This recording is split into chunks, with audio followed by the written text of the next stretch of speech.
கேழ்வரகு வந்து நம்ம இன்றைக்கு நிறைய பேர் கொஞ்சம் பேர் அதை பயன்படுத்த ஆரம்பிச்சு விட்டாங்க. ஆனால் அந்த இன்னும் நிறைய நம்ம பயன்படுத்த வேண்டிய ஒரு தானியம் வந்து கேழ்வரகு. ராகின்னு சொல்லக்கூடிய இந்த கேழ்வரகு வந்து ரொம்ப பிறந்த குழந்தைகள்ல இருந்து வயோதிகம் வரைக்கும் பயன்படக்கூடிய ஒரு தானியம்னு சொல்லலாம். அதாவது தாய்ப்பாலுக்கு அப்புறம் கொடுக்கக்கூடிய முதல் திட உணவுகளில் நெல்ச்சோரை நிறைய பேர் செய்வோம். நெல்ச்சோறுக்கு இணையாக வீனிங் ஃபுட்டுன்னு சொல்லக்கூடிய திட உணவுகளில் தாய்ப்பாலுக்கு அப்புறம் கொடுக்கக்கூடிய முதல் திட உணவுகளில் முதலிடத்தில் இருக்கக்கூடிய ஒரு தானியம் வந்து கேழ்வரகு.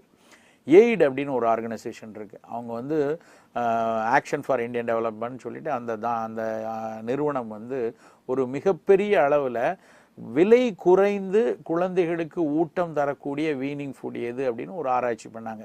அதாவது அவங்க வந்து பாவர்ட்டியில் இருக்கக்கூடிய வறுமையில் இருக்கக்கூடிய குழந்தைகளில் தாய்ப்பாலுக்கு அப்புறம் ஒரு திட உணவு